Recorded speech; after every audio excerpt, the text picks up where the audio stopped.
on our Balance Your Life road tour, and this time we're in Athens. See the Parthenon behind me? Actually, this is an exact replica of the Parthenon. This one was built in 1897 in a city that was once known the Athens of the South. Do you know where we are? Nashville, Tennessee, and I'm going to take you all over this fabulous city today. We'll visit the Grand Ole Opry and the Country Music Hall of Fame. I'll even introduce you to the best biscuits in the South and take you inside the home of the 7th President of the United States. Do you know who it is? If you don't, you'll have to stick around to find out. Plus, my good friend Christy is on hand at the Southern Women's Show here in Nashville. She's having a blast getting to know all the ladies in this lovely town. Christy, I'm sure you're having fun already. You have no idea, Beth. In fact, you know this is my first time in Nashville, and the people here are just so nice. They're just showing me a great time, and here at the show, unbelievable stuff. In fact, I can't wait till you get over here because I've got some fun for you and me, girlfriend. Okay, I will. I'm headed that way, but I have to say that I'm so excited to be here in Nashville that I might make a couple of pit stops and hit some hot spots, but I'll be there soon. All right, you be careful. Don't get into too much trouble. You go do your thing. I'll wait for you a little bit later, but me, I'm gonna go have some fun now. Let's have some fun! Ladies, how excited are we? Very excited. How excited is that? Very excited. Excited? Excited! How about you, sir? What brings you here? My wife. You just want him to buy you everything you see, right? Right. Are you gonna do that, darling? Yes. Oh, that's what a husband says. Yes. This is my mom. We've been coming together for 6 years now. Oh, it's a mother-daughter thing. Well, you know what? Since you are a mother-daughter, you're gonna get a shot of cake. It's too early for drinking, right? No. Maybe. We're playing hooky today from work. We're playing hooky. You're gonna get caught. Okay.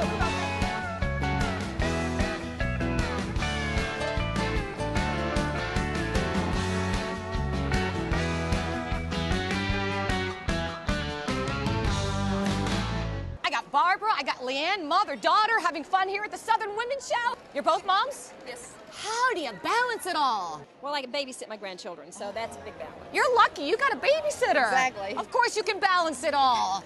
I don't have a babysitter at home. I got no help. Oh, I'm so sorry. I know, can you come over? No, I'm sorry. I'm taken. I'm taken.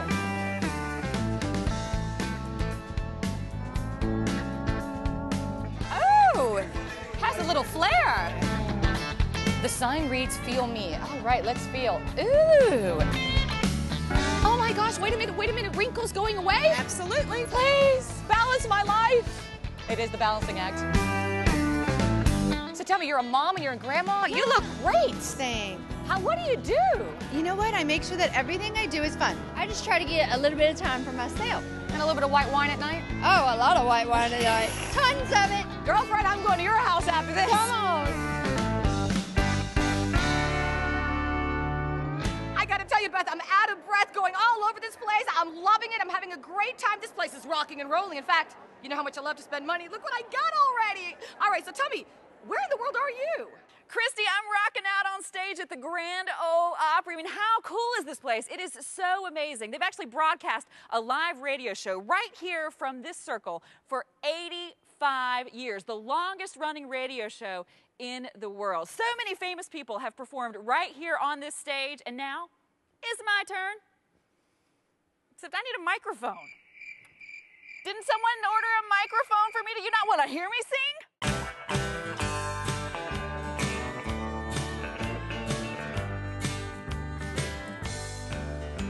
In its early days, the Grand Ole Opry broadcast was known as the WSM Barn Dance, and as it grew in popularity and audience size, it moved from venue to venue, including a lengthy stay at the Ryman Auditorium.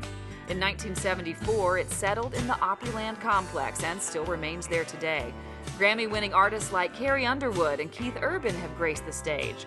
Dan Rogers, senior marketing manager at the Grand Ole Opry, knows everything there is to know about this iconic place. What should people at home who've never experienced the Grand Ole Opry, what should they know about this experience? The first thing I'd say is you're in for a lot of fun. If you come and sit in the crowd on any given night, it's hard to say what you're going to experience because it is a different show every night. But you'll see, it's the show that made country music famous, so you'll see legends of the genre that maybe your parents enjoyed listening to. And then you'll probably see somebody who might even be making their Opry debut on for the first time. And hopefully you'll see some of the superstars of country music as well. And people can come here on days that you're not actually doing your broadcast, which I heard is Tuesday, Friday, and Saturday. That's right. You can come and do a tour of this amazing place, stand on the stage, and even visit the backstage area where all the stars get dressed. Exactly. It was always a fun experience, but after last year's flood, there's so much more to see now because we renovated absolutely everything backstage. So there are displays of folks like Minnie Pearl and Porter Wagner and that sort of thing, but also each of our dressing rooms now has a theme that's somewhat Opry-centric. Maybe it's an Opry icon like little Jimmy Dickens, who's 90 years old but plays here almost every time the curtain goes up, Wow. to rooms celebrating the women of country music and some of our newer Opry members like Carrie Underwood and Martina McBride.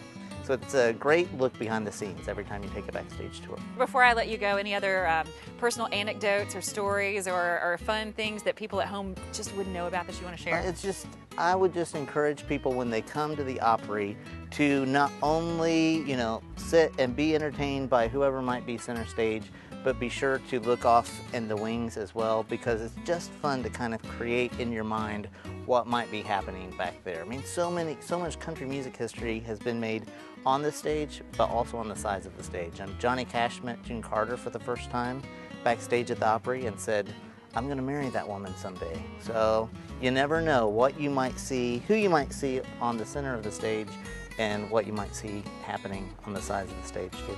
And you can come visit and go backstage yourself, make your own history maybe. That's true. You never know, you might meet your future wife or husband. There you go.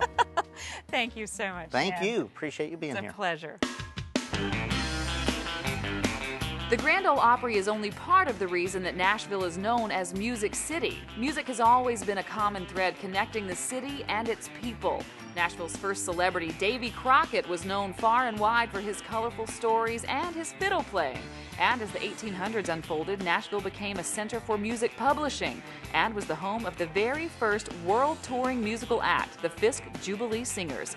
Today, a music empire exists between 16th and 17th Avenues. It's called Music Row and is a collection of powerful recording studios, record labels, and other music-associated businesses. And you can learn all about many of the artists made famous on Music Row at the Country Music Hall of Fame. And we're headed there right after the break.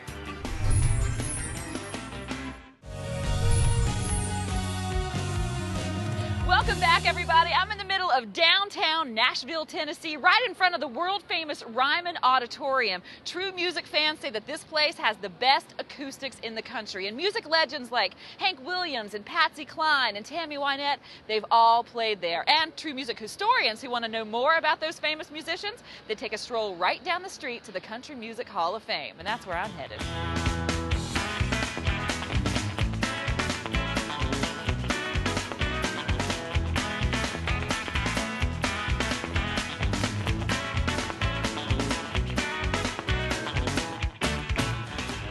Carolyn Tate, Vice President of Museum Services, is the woman to know if you want to learn all about the Hall of Fame, and luckily, she was on hand to give us the lowdown.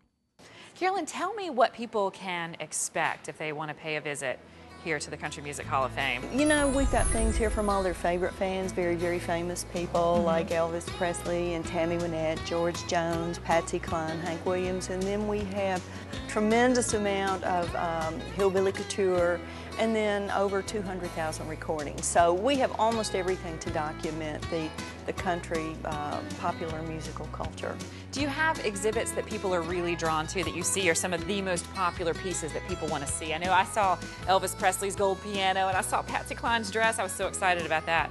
The Tammy Wynette story that's up right now, First Lady of Country Music, people love because she has been gone just long enough for people to really begin to miss her. And I don't know if people realize how young she was when she died and how much they loved her. I think they just thought she'd be around a lot longer, and so they miss her terribly. People love the Hank Williams story. They love the family tradition because you've got 3 generations of hillbilly madness and genius all wrapped up in one, and the demographics for that are just from little bitty tiny children to people that are 95 years old. Nobody doesn't love Hank. Nobody doesn't love Nobody doesn't love Hank. What are some of the your personal favorite pieces. I mean, you said you've been here working with the Country Music Hall of Fame for nearly 20 Yeah. years. You've got to have some favorites that really just pull at your heartstrings. You know, I have a personal attachment with a lot of these things. I particularly love manuscripts and personal correspondence, where you really see what people were thinking when they were on the road and they were riding home and they missed their families. I love the Hee Haw Cornfield. That's what got the first color TV in the family because my grandfather watched it every night. I love Tammy's beauty shop chairs because, you know, the old story is that she never let her beauty license lapse in case she had to get a real job. And so she always had a beauty shop in her house, and so she never forgot how to make a real day's living. How did you get all of these original artifacts? Well, we've been around for over 40 years, so we have some credibility in the world of collecting, but it's about relationships, and these folks know that we care very deeply about their histories and we want to share it with folks, and these people are just famous and they're loved. So I think people know that when we borrow something or we tell a story here, we're not looking to tell the shiniest or most scandalous story. You know, we really want to look at the music and the dignity of the art form. And so we treat it with great respect, but there's a lot of happiness and joy in it, and we don't walk away from that. But at the end of the day, we revere these artists, and it's our history, and we want to share it with everyone. Thank you for the tour you've given us. We so appreciate the time. Thank you. It's been a pleasure. Okay, this is it. This is the Hall of Fame. This is where all of the inductee plaques hang, and being surrounded by all of these performers makes me want to be in front of a crowd. And luckily, I'm headed to do just that. The nice folks at Her Magazine have asked me to speak at their next event. I'm going to head there and then maybe, I don't know, go have some fun with Christy. How are you this morning? Each year, Her Magazine, Nashville's premier magazine for women, hosts an event in conjunction with the Southern Women's Show called Coffee and Conversation. This year, they asked me to be their keynote speaker and facilitator of good conversation. Balancing your life is all about leading a fulfilled life. I shared my 5 phrases for finding fulfillment and how they've helped me through my personal journey. I learned from that the 5th lesson that has now helped me so much, and that is to always fight for what you believe in, no matter what people are saying to you. After chatting with these fabulous women, it was time for me to meet up with another fantastic lady, my co-host Christy at the Southern Women's Show.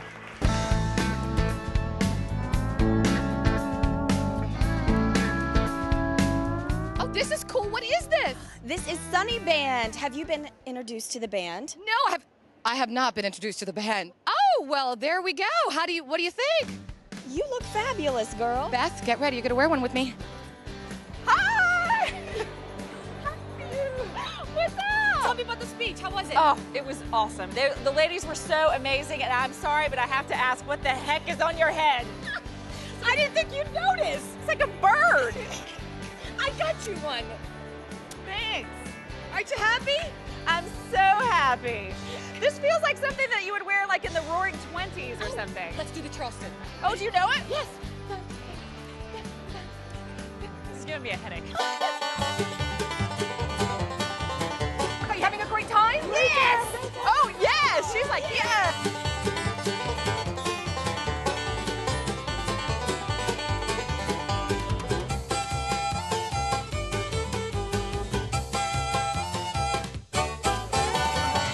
I got it!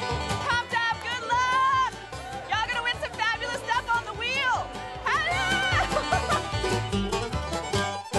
Ooh, tomato and horseradish. double dipping. No double dipping. Ooh! Ooh, that's really good. Ooh, all right, I have to stop now because I can't fill up on this. I'm going to the Loveless Cafe. No! Yes. I want you to stay. No, Southern food. You know I've got to get some fried chicken and biscuits. And we're going to head to the Loveless Cafe right after the break, so stick around. Have Come some more on, dip. take me away from this stuff.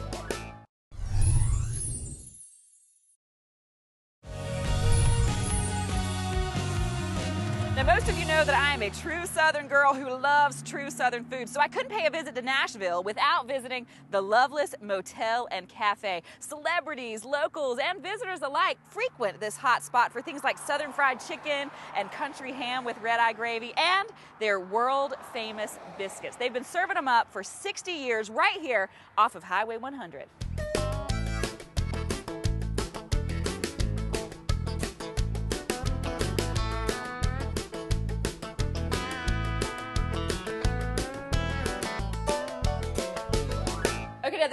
Jesse. He's one of the managers here at the Loveless Cafe, and we have a buffet of food prepared here. Tell me about this place. It's pretty amazing. Well, this is our 60th year, if you can believe that. Back in 1951, it was a husband and wife, Lon and Annie Loveless, and they moved into this little house and started selling fried chicken and biscuits right out the front door. So this fried chicken, this recipe right here. Yeah, that chicken's fresh, but the recipe's 60 years old. Good stuff, right? Oh, so okay. after those 60 years, here we are. They ended up turning room by room in this little house into the Loveless Cafe, built the motel rooms, and the rest is really just history. And what about all the food here? I mean, it's like the perfect comfort food, right? Well, we take our cooking pretty seriously. Those turnip greens started as fresh turnip greens this morning. Fried green tomatoes, oh, they're good, aren't they? Now, we're really known for our country ham. It's on our sign out front, hot biscuits, country ham, and hash brown casserole. You've got to try our fried corn. These are fried chicken livers and fried chicken gizzards. That's an amazing hickory smoked barbecue. Oh. Yeah? I can Excellent. face plant in that. Now, these are a secret recipe. Very few people know this recipe. I don't even know this recipe. You don't know it? No. Hope, who's been working here for 10 years, she's one of the few people who knows that recipe. And I think she's willing to maybe show you some of the tricks. Are you gonna take me back there and introduce me? Yeah, absolutely. Okay, Hope, this is the highlight of my day because you are one of only 4 people who knows this recipe? Yes, I do. And you're gonna show me how to make this? Yes. So will I be the 5th person to know the recipe? You won't know the recipe, but you'll learn how to roll the bread. Oh, I don't know the secret ingredients. All right, well, show me what to do. All right, all you do is put a little flour down, and you just roll the dough like this. Fold the dough. And then just flip it over. There you go. And take this rolling pin and roll it out. Boy, this is a giant rolling pin. Come on, you gotta put a little muscle into it. After all that food I ate, I don't have any muscle left. It's all turned to, I don't know what. All right, and then just take this and just cut along, put them on the pan. And how many biscuits do you make a day? About 5,000 on a weekend morning. 5,000 of Yes. these? We go through a lot. What do you have? You must have some pretty big biceps from rolling this dough out. Yeah, a little bit. Well, and I hear that you guys have, these are award-winning biscuits, Yes. right? So I just put them on the tray? Just put them on the tray. You gotta squish them together. Push them in there. There Okay. you go. This seemed like a really quick process. Yeah, the biscuit dough has to sit in the cooler for about 18 hours. Oh, only 18 hours. Now what? You just put a little butter on top. You wanna do it? Ooh, I just You pan gotta them? just, yes, there you go. Oh, that's the best part. That's what gives it that yumminess. Hope, you are awesome, and now I feel like a true Southern chef. Woo! I appreciate you, and I appreciate everybody here at the Loveless Cafe. You're welcome. And I have to tell you at home, my belly is full. I've made a full pan of biscuits. I think it's time to slow the pace down a bit.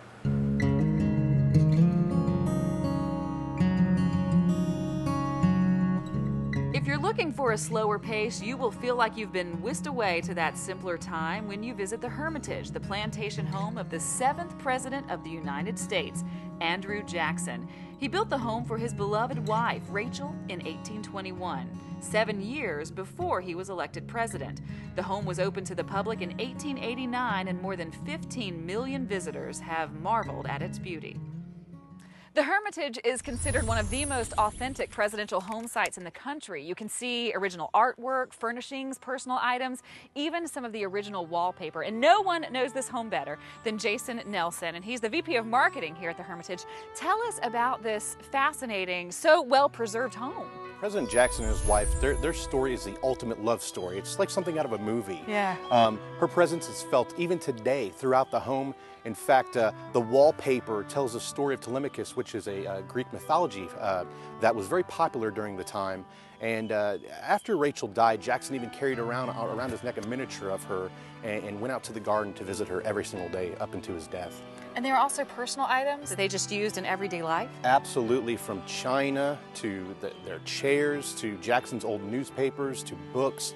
Pretty much everything has remained since Jackson and his family lived here. Do you have a favorite place here on the property outside of the home and inside of the home? 2 favorite places that you love to visit or that you find really fascinating? Well, I'll tell you, there's just some days where I go for walks and I always end up in the garden at the President's Tomb because it helps me understand why we're all doing what we're doing. A common misconception about the Hermitage is that it's owned by the federal government or funded by the state, and it's not. We have a great staff staff here that focuses on fundraising and gated missions that helps us fund this wonderful treasure here in Nashville. And it's so amazing, I think, for people to come here and learn about President Jackson. He was really quite an interesting political figure. Tell me a little bit about the man, and the man that you experience once you walk in the home. Well, one of the lines that I use all the time is Jackson was a rock star president. And in this guy, he contradicted himself a lot. I mean, Jackson signed the Indian Removal Act, but he also, adopted a Creek Indian boy. He was a war hero, he was a president, and it is literally something out of a movie. There's nothing like a lazy stroll around a beautiful southern plantation. The Hermitage is a magnificent must-see for visitors to the area. It's also the perfect way to wind down my tour of the lovely city of Nashville.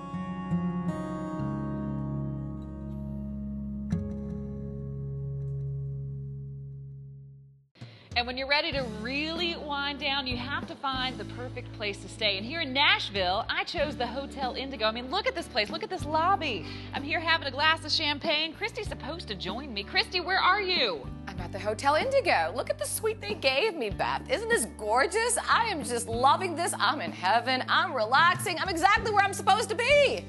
Wait, you're at the Hotel Indigo? Yeah. Uh-oh. I know what's going on here. There are 2 Hotel Indigos. Which Hotel Indigo? I'm at the one on Music Row. Oh, I'm at the Hotel Indigo downtown. You gotta come down here and join me. Oh, girlfriend, I could if I would, but I can't. I'm exhausted. Look at this place. I've got my champagne too. How about a rain check?